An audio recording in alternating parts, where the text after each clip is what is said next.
this conversation is about being a powerful person, owning who you are, owning what you want, owning the choices that you make for your life.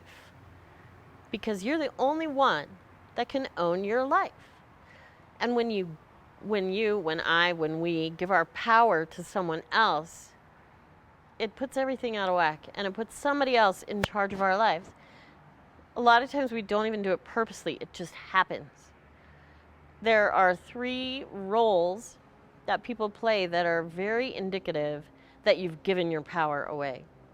So, a powerful person owns their choices. First of all, they know what they want. I want to go to the mountains. Okay, that's what I want. So my choice is I have to get in my car, I have to drive to where I want to be, and I can enjoy the outcome of being in the mountains.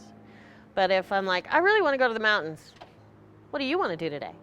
And then you're like, I don't know. You sure you don't know? I'm waiting for you to say, go to the mountains, and I could say, oh yeah, let's do that. I've given the power. I'm hoping somebody else will read my mind and do what I want. And that's absolutely crazy when you think about it. So, to be a powerful person is to own your choices and own the outcome. One of the roles that takes that away is when we play victims. When we say, oh, I've been so hurt by you and I'm not going to feel better till you do something about that. Or, man, I failed that test. That teacher is just too hard. It's just too ridiculous. It's not my fault that I failed. It's their fault. Or, my parents are driving me crazy. They just have all these expectations and I can't possibly meet them. And I'm just so frustrated. And I just wish they would go away for a week and leave me alone. All those things put your power in someone else's hands by making you a victim. So you're saying, I will feel better when you do this. Sometimes we play a bully role. We're really angry. Like if that person would just talk to me, if that person would just pick me up, if that person would just buy me flowers, if that teacher would just give me an A, then I would feel better. If, then. And a bully role is fueled by anger. And once you shape up, I will feel better. And then the other one is a little insidious, and it's called a rescuer. And that is when you say, oh, I know what's wrong with you, and if you just do what I tell you to do, you're going to be fine. And then that person may or may not do what you told them to do, but your whole thing is, why didn't I fix this for you? Why didn't you just do what I said to do? And that, again, they have the power over you, because you're not going to feel better till they take your advice. 3 roles that are very indicative. I'm not owning my power. I'm waiting for somebody else to take care of me. There is no one in the world that can run your life as well as you. No one. And when we put the responsibility on somebody else, it just creates a lot of pressure, a lot of dynamic that we don't really want. Tell me what you guys are picking up. Tell me what you're hearing. Tell me what makes sense to you. How have you experienced those different roles? I feel like personally, I always expect someone that like if they hurt me at any point in time, I'm like, okay, they're gonna make it up. They're gonna make it better. In reality, like what you need to do to make yourself feel better is just like give yourself that credit. Like, I'm sorry that happened to you. But they don't like me. You can say, hey, I just want you to know that when you said that, this is what I heard. Did I hear it right? Because sometimes they're like, no, you didn't hear it right at all. That's not what I meant. I didn't mean to hurt your feelings. Oh my gosh, I'm so sorry, But if they say, yeah, you were being a jerk, just like, thanks for clarifying that. And then and then you can walk away and be like, okay, I'm going to be careful there next time. Does that make sense? Being powerful doesn't just only mean sucking it up. It just means, expressing the truth and making sure you heard correctly. Thank you for that. How about you? Have you ever played any of those roles accidentally? I mean, it's not like we set out in the morning to say, I'm going to be a victim today. I probably played all those roles in my life at one point. but probably being a rescuer the most, because when you're overeager to help someone, you lose all your power in that position. Yeah. Because then you're waiting on them. How about you guys? Oh, I'm definitely a rescuer. I love to like fix things and tell people what to do, and then when they don't do it, I'm like, why didn't you do that? I fixed it for you. Like, you're good if you just would have listened to me. Mm-hmm. So it's definitely Okay. my role. Yeah, I definitely get caught up in thinking I know how to solve everything Mm-hmm. when I just need to like be a guide more instead of like and like provide more like brainstorming solutions instead of Yeah. forcing them on them like, oh well, just do this and it'll be fine. Yeah. Like that's I feel like I definitely like I want to fix things. You can't always fix it. Yeah. Right. And you really want them to come up with a solution that makes the most sense for them. And because otherwise, they're going to be like, you're going to be 85 years old and they're going to be calling you up.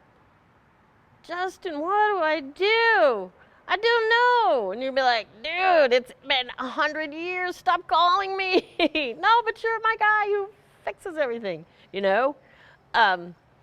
Yeah, we all are stronger when we all stand on our own 2 feet. Because you're the only one that internally knows what you value, what you want. And those conversations with your friend, like, hey, I have these choices. Okay, you go through it. Or, I am really having trouble with my significant other. Okay, what's going on? What are you hearing? What are you saying? What do you think they're hearing you say? You know, helping them really examine what's happening in their own minds. And then allowing them the freedom to say, yeah, I think this is what I need to do. All right, do it. It'll be great. Super important in victim, bully, rescuer owning your power to know that you cannot make anybody feel anything. You cannot make anybody feel anything.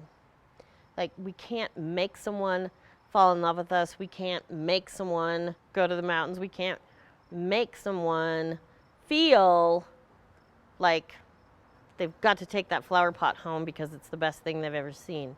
You can't make anybody feel, but you can challenge people to think. And it's important too when you say, you made me feel so sad. Oh, maybe an action on their part was hurtful, but what you do with that is your choice. And it's not like anybody says, oh, I'm going to choose to feel sad. You're like, oh, that hurt. What happened? I feel sad. I need to understand this. Am I understanding? Did they mean to hurt me, like you were talking about earlier? If they did, okay, what am I going to learn here?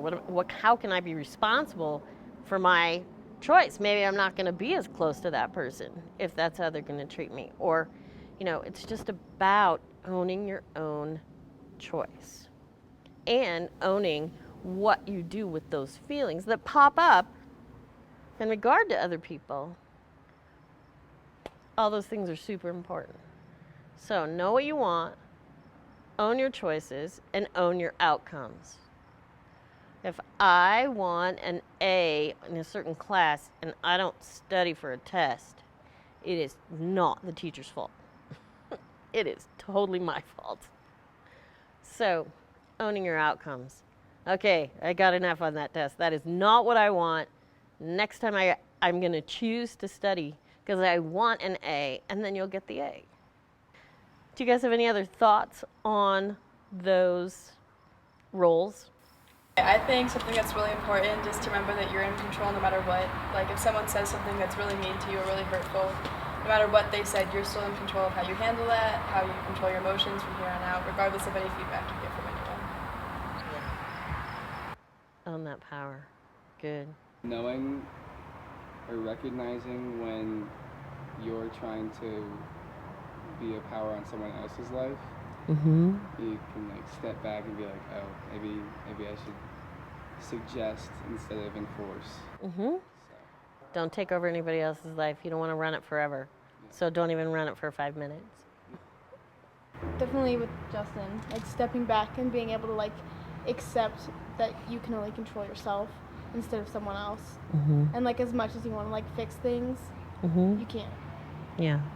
And it goes the other way too. Like you can only, like you have to realize how much you're letting someone else influence in your life, and then you can, once you recognize that, then you can kind of pick and choose what kind of things you want to listen to, and how you want to let them impact your decisions. Sometimes your friends can be your best helpers in brainstorming and all of that. Yeah. But in the end, you have to make the choice because you're the only one that can carry it out. If they say, yeah, Justin, you need to study for that test, otherwise you're going to fail. You know, you can't do it because they're telling you, you're going to do it because, you know what, you're bringing up a good point. I don't want to fail. I am going to study. I mean, I know that's kind of a crazy example, but That happens a lot, actually. it's like that, right? It's like that.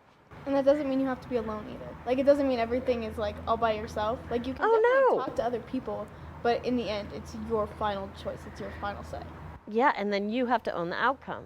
You can't blame anybody else, right? That's the only way to keep it. It keeps you from blaming or saying, you need to do this so I can feel good.